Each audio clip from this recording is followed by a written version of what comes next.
Avoid these common errors using to and enough correctly. Hello, English learners.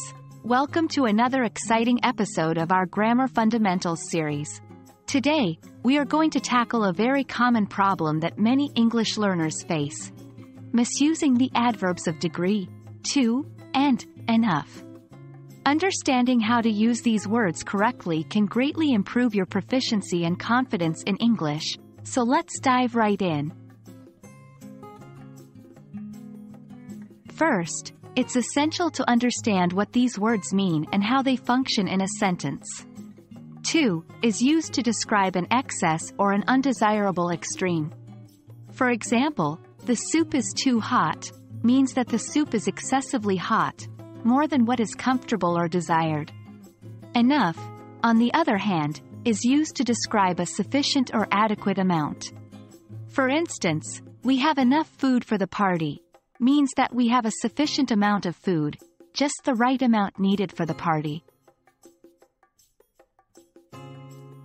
Now, let's look at some of the common mistakes made while using to. 1. Incorrect position.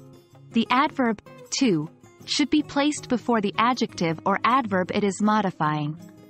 For example, the movie is too long, not the movie is long too. 2.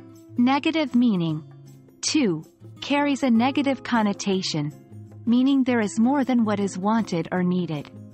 So, it's incorrect to use to for expressing a high degree of something positive.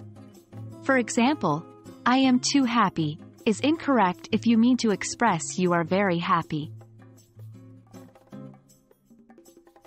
Moving on to enough, here are some frequent errors. 1.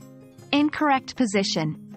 Unlike to, enough should be placed after the adjective or adverb it is modifying.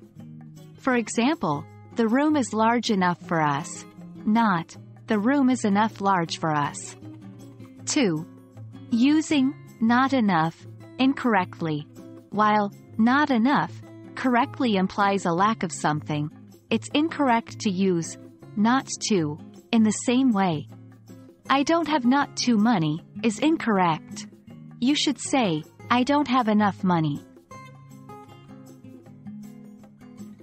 Now that we've covered these common mistakes with to and enough, I hope you will feel more confident in using these adverbs of degree correctly. Remember, mastering these small but important aspects of English can significantly boost your overall fluency.